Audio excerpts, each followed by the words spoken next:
هودي مسيحيين تنك. بدنا هالقانون، بدنا القانون، بدنا هالقانون. بالاخر التنك بتكبيه. الكويت عم تتعرض لحرب كثير كبيره باساسها الحرب بالشام بالضاحيه الجنوبيه، عون وجماعته.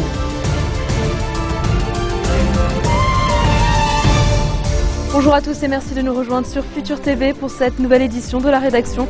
Voici les titres de ce journal. 6e jour de combat à Tripoli où le bilan s'élève désormais à 28 morts et plus de 200 blessés. Dans les violences les plus meurtrières depuis des années, le Conseil supérieur chérier appelle à démilitariser la grande ville du Nord.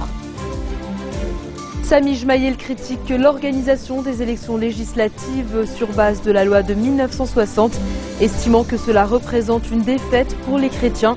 Le député Kataeb appelle à corriger ce qu'il qualifie d'une faute historique. Combats acharnés dans la ville stratégique de Qousseir entre les rebelles et l'armée syrienne appuyée par le Hezbollah. Sur le plan diplomatique, l'opposition hésite toujours à s'engager dans des négociations avec Damas. Et à suivre également dans cette édition, attaque de Londres, le MI5 a-t-il tenté de recruter un des suspects? Michael Adebolajo, qui a revendiqué l'assassinat d'un soldat, aurait été approché par les services de renseignement britanniques après un séjour au Nigeria. Nouvelle nuit de violence donc à Tripoli. 4 résidents de Bab el-Tebene, vraisemblablement des combattants, sont morts dans des accrochages avec le quartier rival de Jabal Mohsen, où une personne a été tuée. Les combats se sont calmés à l'aube et seuls les tireurs embusqués sont en action.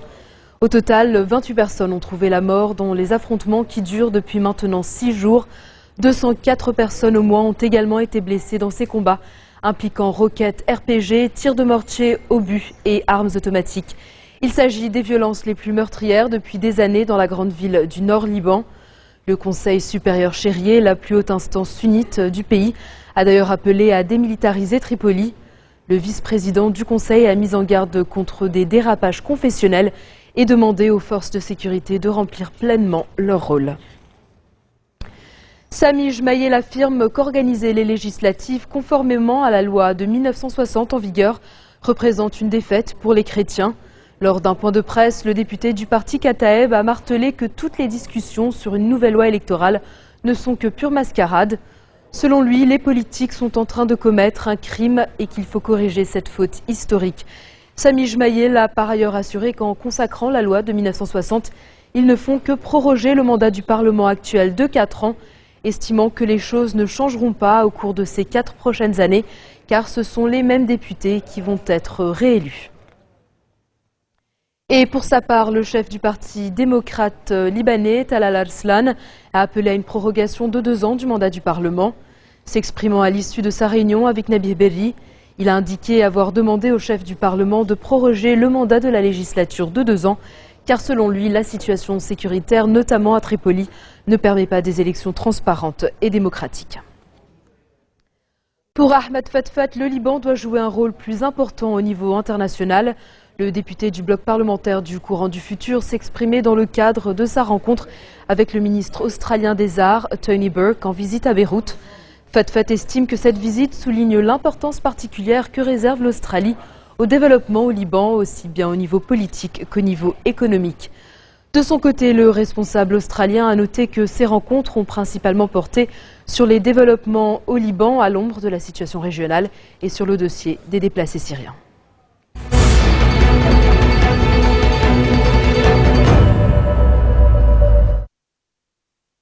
L'armée syrienne a réussi à entrer dans l'ancien aéroport militaire de Dabra, une position clé dans la ligne de défense des rebelles au nord de Qousseir. D'après des militants, ce sont les forces spéciales de l'armée et le Hezbollah qui ont mené cet assaut. Les combats se déroulent désormais à l'intérieur de l'aéroport situé sur la seule route à 6 km au nord de Qousseir. L'assaut lancé par l'armée et le Hezbollah sur cette ville stratégique dure depuis bientôt une semaine. Stratégique aussi bien pour le régime que pour l'opposition, car elle est située sur la route qui relie Damas au littoral. Les combats et les bombardements de ce samedi sont les plus violents depuis le début de l'offensive sur la ville rebelle. Sur le plan diplomatique, les discussions de la coalition nationale syrienne, toujours dans l'impasse. Réunie à Istanbul, l'opposition doit présenter un front uni pour la prochaine conférence de paix de Genève. Mais après 2 jours de discussion, les dirigeants de la SNC sont toujours en négociation pour se trouver un président depuis la démission d'Ahmed Moaz Al-Khatib en mars dernier. Autre point demandé par les pays qui soutiennent l'opposition, pratiquer l'ouverture en direction des non-islamistes. Le secrétaire d'État américain John Kerry et son homologue russe Sergei Lavrov doivent tenir lundi une réunion privée à Paris pour faire le point sur les préparatifs de la conférence de paix proposée par leurs 2 pays. Le gouvernement syrien a pour sa part donné son accord de principe pour participer à Genève 2, prévu le mois prochain. Le roi de Jordanie tire la sonnette d'alarme, s'exprimant devant le Forum économique mondial pour le Moyen-Orient. Abdallah II a appelé à parvenir d'urgence à une solution politique en Syrie. Il a également souligné l'urgence de mettre fin aux violences en Syrie pour permettre au peuple syrien de reconstruire son pays. La Jordanie accueille actuellement 1,5 million de réfugiés syriens.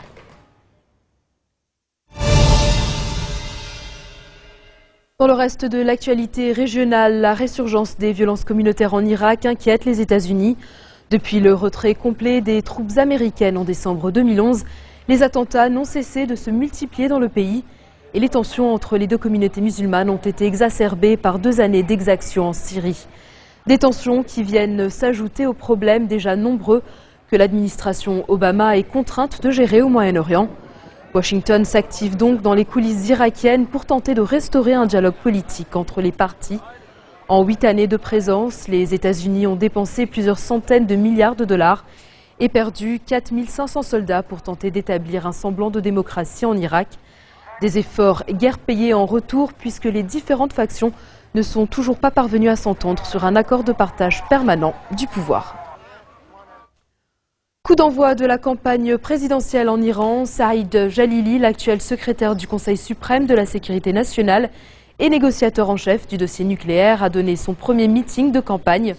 Soutenu par les ultra-conservateurs, celui qui fait figure de favori a délivré un message très clair: étendre le pouvoir de l'islam dans le monde et réduire l'influence des puissances occidentales. Lors du scrutin prévu le 14 juin prochain, les électeurs iraniens auront le choix entre 5 candidats conservateurs, 2 modérés et un réformateur. En effet, sur les 686 personnalités enregistrées, seuls 8 ont été retenus par le Conseil des gardiens de la Constitution pour être candidats à la présidentielle. La victoire devrait donc se jouer entre les conservateurs. Le camp réformateur est affaibli depuis le scrutin de 2009, lorsque ses 2 principaux chefs de file ont été placés en résidence surveillée pour avoir dénoncé des fraudes massives. Dans un instant, direction Addis Abeba pour faire le point sur le 50e anniversaire de la création de l'Union africaine.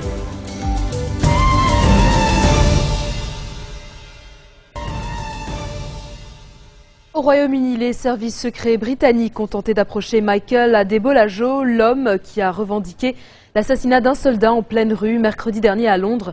C'est ce qu'affirme un homme qui a rencontré Adebolajo en 2002 et qui a été interviewé par la BBC hier soir.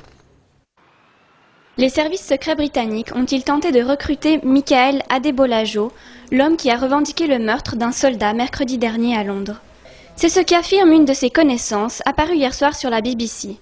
Selon l'homme, le MI5 a harcelé Adebolajo par téléphone l'an passé à son retour d'un séjour au Kenya. Les services de renseignement voulaient savoir s'il connaissait certaines personnes. Après la réponse négative d'Adebolajo, le MI5 a ensuite essayé de le recruter. Après son interview, l'homme, qui a rencontré Adebolajo il y a 10 ans, a été arrêté pour répondre aux questions des enquêteurs. Car l'enquête continue sur le meurtre de Lee Rigby, ce soldat de 25 ans qui a servi en Afghanistan. Assailli en pleine rue dans un quartier sud de Londres mercredi passé, Rigby a été frappé à mort par Adebolajo et son complice. 2 jours après sa mort, sa famille est toujours sous le choc. Je veux juste dire que je l'aime et que je serai toujours fière d'être sa femme. Il devait venir ce week-end pour que l'on continue notre futur ensemble, en famille. C'était un père dévoué qui manque terriblement à ses enfants. C'est juste après le meurtre de Rigby qu'Adebolajo, un jeune Britannique chrétien converti à l'islam radical, a revendiqué, face caméra et machette à la main, le meurtre du soldat. Un acte sur lequel le Conseil musulman britannique a tenu à s'exprimer. C'est un acte barbare, un acte qui n'a pas ses racines dans l'islam et que nous condamnons sans réserve. Nous allons certainement entendre que les musulmans ne font pas assez pour stopper l'extrémisme. Nous sommes là pour vous dire que ces voix radicales n'ont pas leur place dans nos mosquées ou nos sociétés. Dans le quartier même du meurtre, des patrouilles de police ont investi les rues pour prévenir tout risque lié à des tensions raciales. Ce que je me suis demandé, c'est comment cela a-t-il pu arriver? Pour ce qui est de la communauté noire, nous sommes très en colère. Nous avons été accueillis par les Anglais, ils ne méritent pas ça. C'est tendu, oui, vous pouvez voir les gens qui s'observent du coin de l'œil. C'est une atmosphère bizarre. Arrêtés mercredi, les 2 suspects étaient connus des services de police au Royaume-Uni. Voilà plusieurs années que Michael Adebolajo évolue dans les milieux radicaux. L'homme et son complice présumé sont toujours à l'hôpital après avoir été blessés par la police sur les lieux du meurtre. 10 000 invités sont attendus à Addis Abeba en Éthiopie pour fêter les 50 ans de l'Union africaine, notamment présents aux côtés des dirigeants africains François Hollande et John Kerry, ou encore la présidente du Brésil Dilma Rousseff et le secrétaire général de l'ONU Ban Ki-moon. Une cérémonie grandiose a été organisée pour célébrer la création de l'Organisation de l'Unité africaine. L'OUA est l'ancêtre de l'actuelle Union africaine qui compte aujourd'hui 54 États membres. Des écrans géants ont été montés à travers Addis Abeba pour permettre à la population de suivre les festivités. Les célébrations du cinquantenaire doivent s'étaler tout au long de l'année. Reste que l'Afrique est encore le théâtre de nombreuses crises liées à l'instabilité politique, au conflit ou encore à la pauvreté. La fête terminée, les chefs d'État africains se remettront donc au travail au cours de leur sommet semestriel de 2 jours. En bref, dans le reste de l'actualité de ce samedi, 17 enfants pakistanais sont morts brûlés lorsqu'une bonbonne de gaz naturel utilisée comme carburant a explosé dans le bus qui les conduisait à l'école. L'accident a également fait 10 blessés dans la banlieue de Gujarat à 170 km au sud-est d'Islamabad. De nombreux véhicules sont contraints d'utiliser du gaz naturel bon marché compressé en raison du manque de carburant au Pakistan. Ce genre d'incident est relativement fréquent dans le pays. Des volontaires afghans ont distribué 10 000 ballons roses pour la paix dans le centre de Kaboul au lendemain d'une attaque des insurgés talibans. C'est une idée d'un artiste américano-colombien dans le cadre d'un projet déjà réalisé en Inde, au Japon et au Kenya. L'attaque des talibans est la plus audacieuse à frapper Kaboul depuis 1 an. Ils ont fait exploser une voiture piégée avant de se retrancher dans le complexe d'une organisation affiliée à l'ONU où ils ont combattu les forces afghanes pendant 5 heures. Et puis en Suède, les violences se sont poursuivies pour la 6e nuit consécutive dans les banlieues défavorisées de Stockholm, malgré l'envoi de renforts policiers. Si la capitale a connu sa nuit la plus calme depuis le début des troubles, 2 voitures ont été incendiées. Les violences touchent désormais d'autres régions du pays. Au total, cette semaine, une centaine de voitures ont été incendiées et des écoles, des bibliothèques et des commissariats ont été vandalisés. Christine Lagarde échappe à la mise en examen dans l'affaire Tapie. La directrice générale du FMI a été placée hier sous le statut de témoin assisté par les magistrats de la Cour de justice de la République au terme de 24 heures d'audience. L'ex-ministre française de l'économie est dans le collimateur de la justice pour son rôle dans l'arbitrage privé en faveur de Bernard Tapie, à qui 403 millions d'euros ont été octroyés en juillet 2008. L'enquête visant Christine Lagarde avait été ouverte en août 2011 pour complicité de faux et complicité de détournement de fonds. On l'écoute. Je viens d'être entendue par les magistrats de la Cour de justice de la République dans un dossier complexe et ancien qui a opposé depuis plus de 20 ans le groupe Bernard Tapie et ses liquidateurs au Crédit Lyonnais. Mes explications ont permis d'apporter les réponses aux doutes qui avaient été soulevés concernant les décisions que j'avais prises à l'époque. Mon statut de témoin assisté n'est pas une surprise pour moi, puisque j'ai toujours agi dans l'intérêt de l'État et conformément à la loi. Il est temps maintenant pour moi de rentrer à Washington, poursuivre ma mission à la tête du FMI et rendre compte à mon conseil d'administration. Dans ce journal, tout de suite le rappel des titres qui ont marqué l'actualité de cette journée. 6e jour de combat à Tripoli où le bilan s'élève désormais à 28 morts et plus de 200 blessés dans les violences les plus meurtrières depuis des années. Le Conseil supérieur chérier appelle à démilitariser la grande ville du Nord. Sami Jmaïl critique l'organisation des élections législatives sur base de la loi de 1960, estimant que cela représente une défaite pour les chrétiens. Le député Kataeb appelle à corriger ce qu'il qualifie d'une faute historique. Combats acharnés dans la ville stratégique de Qousseir entre les rebelles et l'armée syrienne appuyée par le Hezbollah. Sur le plan diplomatique, l'opposition hésite toujours à s'engager dans des négociations avec Damas. Et puis l'attaque de Londres, le MI5 aurait-il tenté de recruter un des suspects? Michael Adebolajo, qui a revendiqué l'assassinat d'un soldat, aurait été approché par les services de renseignement britanniques après un séjour au Nigeria. Merci de votre attention. Retrouvez-nous tous les jours à 16h40 heure de Beyrouth. Vous pouvez également nous suivre en ligne et en direct au www.futurtvnetwork.com. Vous retrouverez Serge Berberi à la barre du prochain JT. Bonne soirée. هودي مسيحيين تنك بدنا القانون بدنا القانون بدنا القانون بالاخر تنك بتكبين. الكويت عم تتعرض لحرب كتير كبيرة بأساسها الحرب بالشام بالضاحية الجنوبية عون وجماعته